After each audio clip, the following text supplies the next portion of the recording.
at JF McMullen on Twitter. Our Football at 4 segment. The NFL.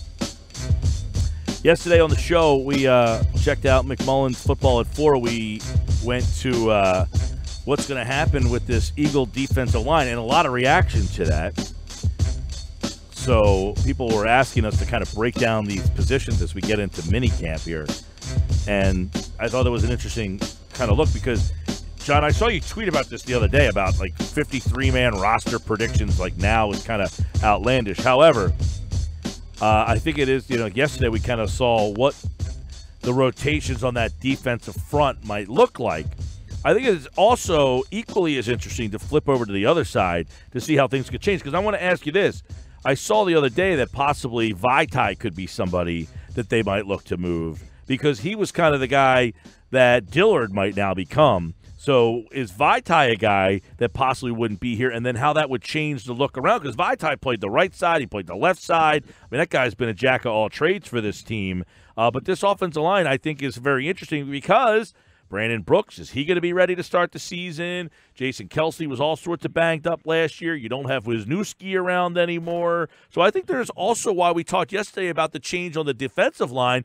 There's going to be a lot of different changes and stuff here on this offensive line too. Yeah, no question. And you mentioned some of the issues, particularly with Stefan Wisniewski. Generally, you have game day backups, one interior and one swing tackle, so you're going to dress 7 on game day. You keep 9 or 10 offensive linemen and probably 2 more on the practice squad. But when you whittle down to 46, you got to count on the one interior backup and the one swing tackle, and that's where you're going to have change. And it is going to be Dillard. That will be his role to start, to be the game day swing tackle if everything goes according to plan. And, yeah, there was speculation that the Eagles might move Vaitai on day 3 of the draft to maybe get back in for a 7th-round pick or get something better. Ultimately, I do think he will be moved. There is some value there as a younger player who's played a lot. And, hey, you say what you want about him, but he proved good enough to win a Super Bowl with, by definition. So there's a lot of teams. Well, just to stop you right there, we've talked a lot about how bad offensive line play has been, and that Jason Peters, as up and down and injured that he's been, he's still one of the best in the league. Would Vaitai, a guy that started at left tackle for a Super Bowl champion, actually have value? Yeah, but again, it depends what you define value is. I don't think there's any question the Eagles will be able to get a draft pick for him. It'll probably be a conditional 7th-round pick, maybe if you're lucky, a conditional 6th-round pick that improves a little bit if he starts and plays a lot. That's generally how you sort of put together those types of trades. So there is value. And I do think ultimately that's what's going to happen because there are a ton of teams that have terrible offensive lines. And for them, Vaitai, whether it is as a backup or even as a potential starter on certain teams, could be a slight improvement. He's had his issues, no question about it, but he's also held his own at times. So that's been a very valuable player for the Eagles, whether people want to acknowledge that or not. But now you're in a position where you have a whole other stratosphere of talent. You got a top 15 level guy, and that's going to be your left tackle of the future. And as I said, he'll be the swing tackle this year. What the Eagles have done is gotten a replacement for Wisniewski on the interior as that game day interior backup who can play center, play both guard positions. And that's when you see rookie camp will start next Friday, and you'll see how many undrafted free agents the Eagles have brought in at guard who can also play center, versatility, trying to find that guy, trying to get somebody who can fill that role, which is an important role. There's a little bit of cushion because Isaac Seumalo can also play center, but if you talk to Jeff Stoutland at all, he does not like moving parts. So the last thing he wants to do remember, Mike, everybody talks about every time Jason Peters would get hurt, what was the first question? Are they going to move Lane Johnson to left tackle? Right. And Jeff Stoutland would always say, you don't want moving parts. You don't want to affect two different positions. And that's what you would be doing is, say, Jason Kelsey got banged up, and then you had to move in Isaac Seumalo from left guard to center and then bring somebody in at left guard. So I think it's important that they find that role. They haven't found it yet. Yeah. What they think, I mean, let me ask you about Dillard. Is he strictly a left tackle, or is he a guy that can maybe bounce in and play guard in the early stages of his career while he's not starting yet? There's also been, talk in previous years of bumping Jason Peters in to play a guard spot. Would that be something on the horizon? Well, I understand as a young player, I mean, one thing offensive line coaches always preach, and even more, not just Jeff Stoutland, every offensive line coach in this league preaches versatility for young players. Dillard basically has only played left tackle, but he's going to have to learn some different positions, even if it's just right tackle, to play that swing tackle role.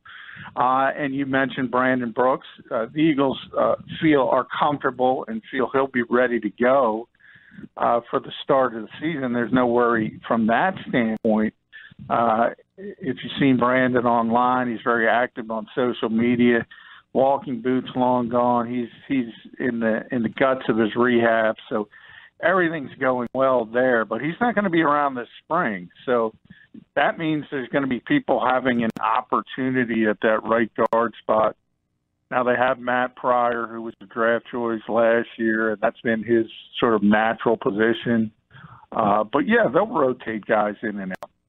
Yeah, because Dillard is interesting.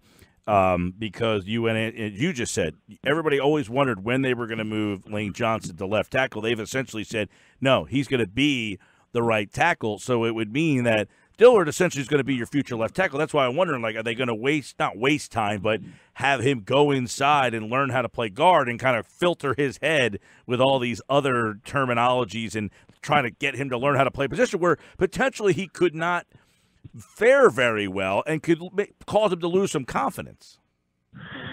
Yeah, there's if people don't understand, there's great difference between even, say, left tackle and right tackle. I mean, one of the things, the old adage years ago was, well, if you can play left tackle, you can play right tackle in this league. And Vaitai is a perfect example of that because he's a better left tackle than he is a right tackle. Just he feels more comfortable on the left side. He's used to it, and that's what that's what comes naturally to him. And same with as you move guys inside out, vice versa, interior. Some guys feel more comfortable at certain positions, and that's why somebody like Stefan Wisniewski was so important because he could play all three interior positions and basically at the same level. It wasn't great, but it was solid.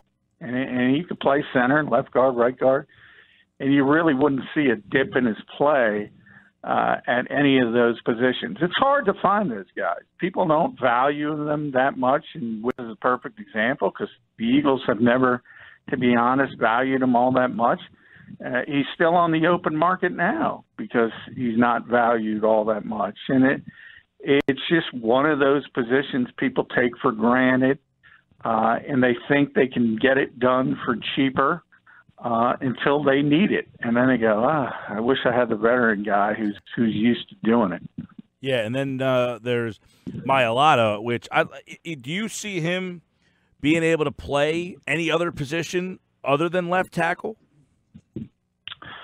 Well, I've always said from day one, no matter what anybody said, and I don't care what their pedigree, and I'll close circuit this to Ryan Baldinger again, this is a 3-year project with Jordan Mailata, and this is year 2. And I think he's still on track to develop into hopefully the swing tackle 2 years from now. So in other words, Dillard will have that role this year. Jason Peters retires. Dillard takes over at left tackle, and then Mailata becomes the swing tackle. I think that's the Eagles' hope. I think that's their plan. They've started him at left tackle, and they haven't given him much more because they didn't want to overwhelm him. Remember, this is a guy who never played a down of football. Right. Before you have these people out there that want to see him play any position but left tackle, fullback, tight end, defensive tackle, stuff like that.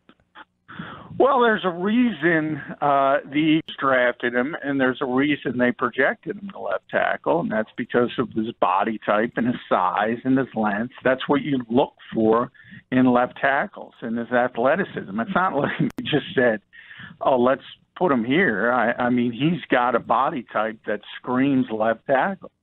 And if you can tap in to the athleticism and teach him how to play the game and teach him the technique, then you might have something special down the road. That's always been the hope. It's a long shot. You don't hear too many people picking up NFL football in their 20s for the first time and becoming really, really good at it. But I got news for you. If people remember, well, they should know, Alejandro Villanueva, the left tackle of the Steelers, they might not remember he was here under Chip Kelly, and the Eagles were trying to make him into a 5-technique defensive end. He's 6'9". He's this rangy guy, and they kind of thought maybe he could develop into that. The Steelers saw him, and they saw left tackle, and they turned him into a Pro Bowl left tackle. Now, he of course, played at Army. I played some football, so I'm not comparing it from that standpoint. But he was a tight end. He was a receiver in college, and as I said, Chip saw a 5 technique. The Steelers saw a left tackle. So a lot of times you project guys because of their body type. Yeah. And that's what the Eagles have done with Jordan Mailata. Chip was ahead of the game, man. He had he took Zach Ertz, he got Lane Johnson, Jordan Hicks, Villanueva. I mean, he had a bunch of picks that he got in here that he doesn't get credit for. Yeah, well, Alejandro, he was an undrafted guy, but Chip's not as bad, and I've taken plenty of shots. I just think that Chip is sort of a slave to his scheme, and we always talk about it. You and I go back and forth more so about basketball, but it's also about football. He kind of thought the star was his scheme. And star isn't his scheme. The star in every professional sport is talent. And you can't out-scheme talent. And, the Eagles started giving up, we know the names, Deshaun Jackson, LaShawn McCoy. And all of a sudden, the erosion of talent started, and teams caught up to him as far as what he was doing from a pace and tempo standpoint, started to improve the conditioning. He had a lot of good ideas. There was just no adjustment for those ideas when people started adjusting to him. Yeah, which is odd when the day that when was it when I guess it was when Andy got let go and they had the press conference and Jeffrey Lurie came out and said, we want to be 5 years ahead of 5 years ahead, right? You remember that? Yeah. And they were for a little bit. They were ahead of the curve. I don't think there's any question. I remember a few people saying the Eagles had such a huge advantage because Chip was ahead of the curve. And I believe that. But it was, people catch up really quickly. And if you stay in the same spot, the curve is no longer the curve. And I think that's what happened. Yeah, he didn't evolve all that much, and then, of course, he went to San Francisco. And, he went to UCLA this year. They struggled a lot, and then they got a little bit better as the year goes on. I'm interested to see if he ends up turning back into this, high-level, prestigious college coach. Well, it's going to have a different thing. I mean, what he does deserve credit for is bringing this up-tempo philosophy, bringing more of a microscope on sports science and conditioning and things like that. He deserves a lot of credit for bringing that in the NFL. Not necessarily bringing it. People had it, but giving it a more high profile, putting more stock into it, and paying more attention to it. He deserves a lot of credit for sort of dragging people into a new era. And again, they're just once when you're the only one doing it, you have an advantage. When everybody copies, and we always talk about this being a copycat league, well, when everybody starts doing it, what's your advantage? Mm-hmm. There is no advantage, and I think that's what happened to Chip Kelly. I don't know how we got down the Chip Kelly rabbit hole, but I will go down to another odd rabbit hole here while we are. I was listening to Sports Illustrated. Did you see this? Just did a whole piece on the demise of the AAF. I did. Connor Orr. Yes. A lot of that stuff we talked about right on this show. Yes. And I listened to the podcast and read the whole article. These kind of things fascinate me, like these, secondary leagues and the demise of them and how they – but the stuff that we had brought up on this show a lot that a lot of people didn't hear or see anywhere else was – that the football league was essentially a facade for this tech company that Ebersol tried to create, and the football was just kind of like, hey, who gives a crap about the football? We'll have this product out there. But you go with the Chip Kelly, that's how it came up. You mentioned Chip Kelly and all the sports science. That they had this app that they wanted to get like the heart monitors and everything so that you could bet on the plays based on how fatigued the guy would be. Yeah, it was weird because they did really pump up this tech, and then when they rolled it out, everybody was going, well, this isn't that good. If you use their app, it's like, what are they talking about? So I talked about that a lot, and just the common sense nature of, look, let's be honest. I mean, the richest companies in this country are tech companies from Silicon Valley today, and they have billions of dollars at their disposal. And I've always said, just from that standpoint, you're telling me you've created something with a football league that has no money and has no revenue and is paying to be on television? You created something Silicon Valley couldn't create? I never bought it. And I've said it on this show numerous times. Charlie Ebersol's a con man. He's still conning people. He's conning Connor Orr. And I told Connor that. He's conning you. I mean, it's the absurdity. Think about that. Wait, so you think Ebersol is feeding Orr garbage? Yeah, no question. And I told him that. And I said exactly that. And this is how I explain it to you, Mike, is that, all right, how much is Google worth? And they can't create what Charlie Ebersol's created with a football league that can't pay its players in week one. I mean, that's strange credulity at every level. And it's just what. And by the way, now that it's over, we know it wasn't true. Right. We absolutely know it wasn't true. They couldn't get it up to speed, and it wasn't important because the app itself, it wasn't good. Yeah, the app. Well. The thought of it was supposed to be good. Like, okay, I could bet on this play because this guy looks tired, and I think they're going to beat him over the top. You know what I'm saying? Like, oh, his heart monitor. I mean, you and I can have discussions. We can go to lunch, and we can have a good idea. But how do you implement that idea? And if it's a tech company, and if it's a startup, and you're talking about apps, you got to go to Google. You got to go to companies like that. You don't go to the Alliance of American Football or, a guy who was born with a silver spoon in his mouth. Right. That's not how it works.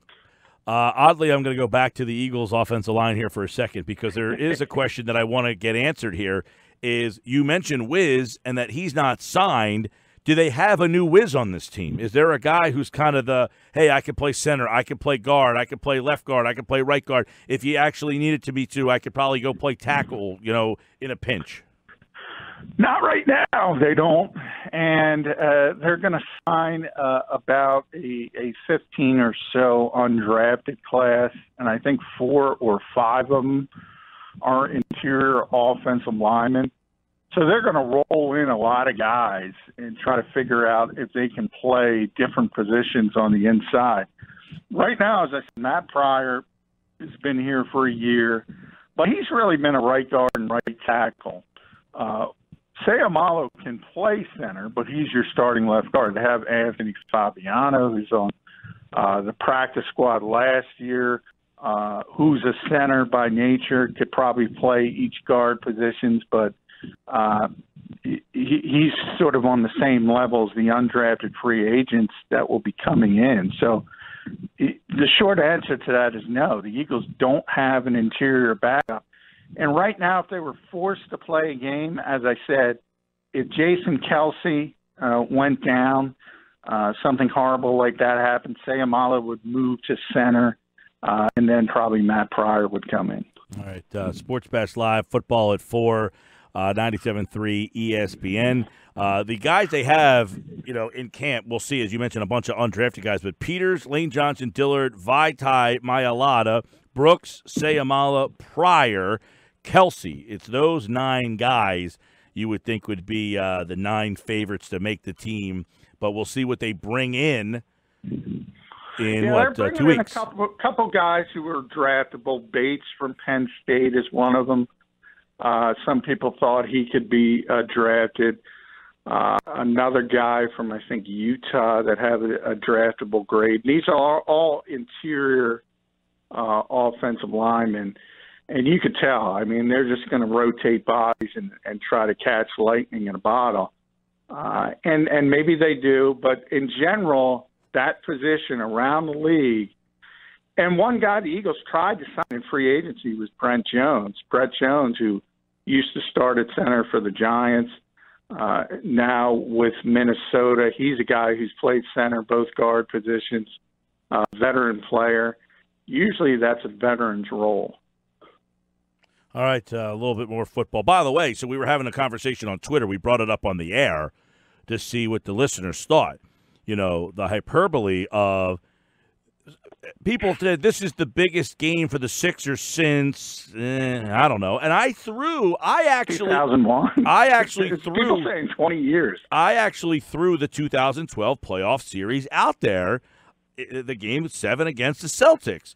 But most people just didn't buy into that team at all. Like, they didn't feel that team had a shot to win the first series, and they only won because Derrick Rose got hurt. They did only win because of injury. I don't think there's any question about that. They beat the Bulls because there were 2 big injuries, most notably to Derrick Rose, but also Noah at the time. So there's no question about that. But you know what? They played a really good Celtics team. And they got to Game 7, and there were 8 minutes left in that game, and they were tied. Yeah, they scored 7. Game. They scored 75 points in that game. They lost like 85-75. I remember that game. Yeah, and it was tied. I believe it might have even been later in the game. I know it was at least 8 minutes left, and they were tied. And I remember that series because Kevin Garnett was still a part of the Celtics, and I think they took the Heat 7 games. Yeah. They took Lavoy Allen. Remember Lavoy Allen? Sure. Broad Street bully. Kevin Garnett's nature was he bullied people, especially got to be a veteran in his career. And Lavoy was a rookie at the time, and he had a great series. Got him paid. Forget that. That got him paid. He had a great series, and they were in that game with 8 minutes left. I don't know. If expectations, that's what I was saying on Twitter. If expectations define the stakes, why are you bothering? That's a Game 7. That's a big game. Yeah. I think it was more about expectations. That's all. Well, I'll say this. I don't expect this team to get to Game 7 in Eastern Conference semifinals. Still today. I hope they do. Well, I picked the Raptors in 6, but I think if the Sixers win tonight, that changes. I picked the Raptors in 5 or 6. It's a better – if they win tonight, obviously it puts them in a great spot. Yeah. And I hope I'm wrong. But there's a very good chance that team that people that said wasn't in a big game goes farther than this team. Raptors have not won 3 straight road playoff games, something they would have to do tonight, since 2001.